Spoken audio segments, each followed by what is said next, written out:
पिता का कर्तव्य है, क्योंकि तो सब जानते हैं। लेकिन कैसा ज्ञान बताया? भक्ति योग, भक्ति योग, भगवान की भक्ति वाला योग।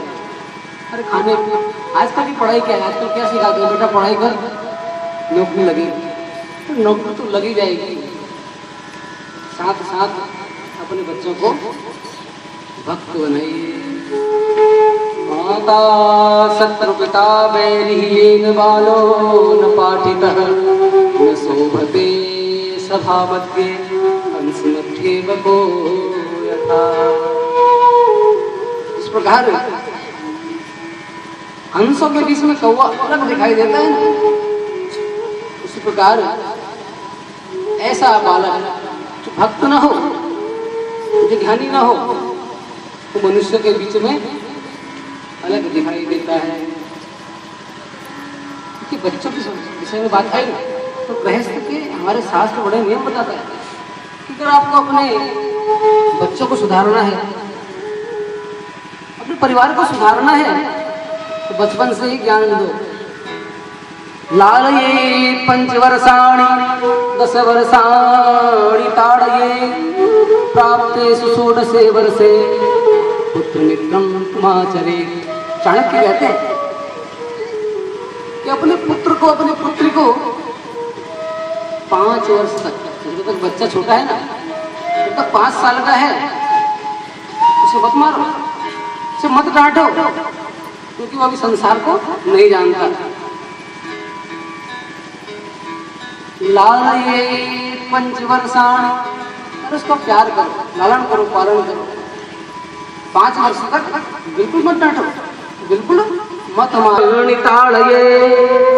जब 5 वर्ष से ऊपर हुआ ना, तब उसको जब गलती करता है तो बताओ, डांटो, समझाओ। कब तक? 10 वर्ष तक। 10 वर्ष। और क्या कहती है? दोनों के लिए बात है, पुत्र के लिए भी और पुत्र के लिए भी। जब 16 वर्ष का हो जाए या 16 वर्ष की हो जाए, तो मित्र के समान आचरण करें। तो स्वयं जो बालक है, जो बालिका है, वो भक्त बन जाएगी। ये तो बताया। और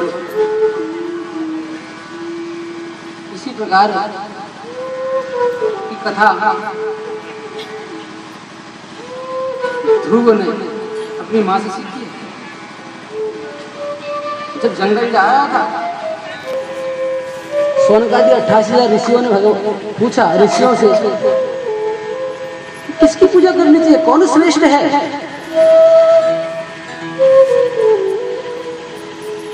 तो सूत जी ने बताया था कि भगवान केशव, श्री कृष्ण भगवान स्वयं, भगवान श्री कृष्ण की शरण में जाओ। यथा तरो मूल निषेचनैव, जिस प्रकार पेड़ की जड़ को सींचने पर उसके पत्ते, उसका तना और उसकी शाखाएं हरी भरी हो जाती हैं, उसी प्रकार भगवान श्री कृष्ण का ध्यान करने से, चिंतन करने से सब देवता प्रकट हो जाते हैं, प्रसन्न हो जाते हैं। नीति ने अपने पुत्र से कही थी, एक है साधे सब सदे, सब साधे सब जाए। और क्या कहा था? जा पर कृपा राम की होई,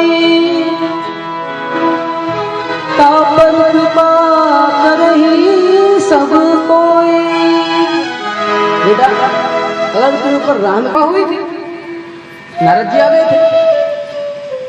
ये कथा सुनने के बाद वो परीक्षित बड़ा आनंद विभोर हो गया, और सुखदेव जी है ना, उनकी बात को मानने लगा। और जब मानने लगा तो क्या करने लगा? अब मान गया ना कि भगवान का उच्चारण करने से, नमो भगवते वासुदेवाय का जाप करने से लगा, ओम नमो भगवते वासुदेवाय, और पूछने लगा, महाराज आपने मुझे 2 पुत्र थे, प्रियव्रत और उत्तानपाद। प्रियव्रत का पुत्र हुआ ध्रुव, उत्तानपाद के पुत्र हुए ध्रुव, और प्रियव्रत के बारे में आपने नहीं कहा। वो प्रियव्रत का आगे क्या हुआ, वो प्रियव्रत का आगे किस प्रकार वंश चला, वो कथा भी मुझे बताइए। देखिए यहाँ दो भाई हैं। देखिए व्रत का अर्थ क्या है? केवल भोजन न करना व्रत थोड़ी है। आज एकादशी है, हमने व्रत कर लिया। देखिए व्रत करना है तो व्रत का अर्थ है कि दृढ़ निश्चय करने, दृढ़ प्रतिज्ञा करने कि सदैव संत और गृहस्थ। आप सभी जानते हैं यहाँ संत कथा सुना रहे हैं गृहस्थी को। कौन संत? यम प्रवजंतम अनुपैतम अपैत कृत्यम द्वैपायनो विरह का। और जो गृहस्थ है गाड़ी बढ़ा लेने से, बाड़ा बढ़ा लेने से संत नहीं होता, वो तो केवल चोला है। संत कैसे होता है?